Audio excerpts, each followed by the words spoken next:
I was 18 years old when I got married. I belonged to a very conservative family, a Baloch family, where good daughters never say no to their parents. My father wanted me to get married, and all I said was, if that makes you happy, I'll say yes. And of course, it was never a happy marriage. Just about after 2 years of getting married, about 9 years ago, I met a car accident.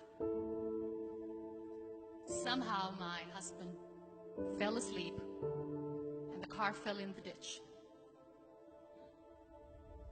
He managed to jump out, saved himself. I'm happy for him. But I stayed inside the car and I sustained a lot of injuries. The list is a bit long. Radius ulna of my right arm were fractured. The wrist was fractured. Shoulder bone and collarbone were fractured. My whole rib cage got fractured. But that injury that changed me and my life completely was the spine injury. Many people came to rescue. They gave me CPR. They dragged me out of the car. And while they were dragging me out, I got the complete transection of my spinal cord. Those 2.5 months in the hospital were dreadful. I was at the verge of despair. One day, doctor came to me and he said, well, I heard that you wanted to be an artist, but you ended up being a housewife. I have a bad news for you. You won't be able to paint again. Next day, doctor came to me and said, your spine injury is so bad, you won't be able to walk again. I took a deep breath and I said, it's all right. Next day, doctor came to me and said, because of your spine injury and the fixation that you have in your back, you won't be able to give birth to a child again. That day, I was devastated. I started to question my existence. Why am I even alive? So what kept me going was, one day I asked my brothers, I know I have a deformed hand, but I'm tired of looking at these white walls in the hospital and wearing these white scrubs. Bring me some colors, bring me some small canvas. I want to paint. So the very first painting I made was on my deathbed, where I painted for the very first time. What an amazing therapy it was. Without uttering a single word, I could paint my heart out. I could share my story. People used to come and say, what lovely painting. So much color. Nobody could see the grief in it. Only I could. And that day I decided that I'm going to live life for myself. I am not going to be that perfect person for someone. I am just going to take this moment and I will make it perfect for myself. That I'm going to fight my fears. So I wrote down one by one all those fears.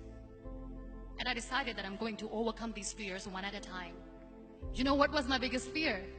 Divorce. But the day I decided that this is nothing but my fear, I liberated myself by setting him free. And I made myself emotionally so strong that the day I got the news that he's getting married, I sent him a text that I'm so happy for you and I wish you all the best. And he knows that I pray for him today. Number 2 was, I won't be able to be a mother again. And that was quite devastating for me. But then I realized there are so many children in the world, all they want is acceptance. So there is no point of crying, just go and adopt one. And that's what I did.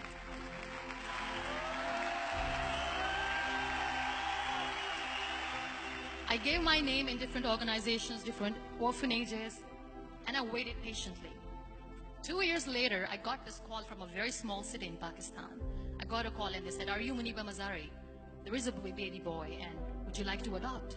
I could literally feel the labor pain. I said, yes, yes, I am going to adopt him. I am coming to take him home. And that day, I was 2 days old, and today he's 6. You know, when you end up being on the wheelchair, what's the most painful thing?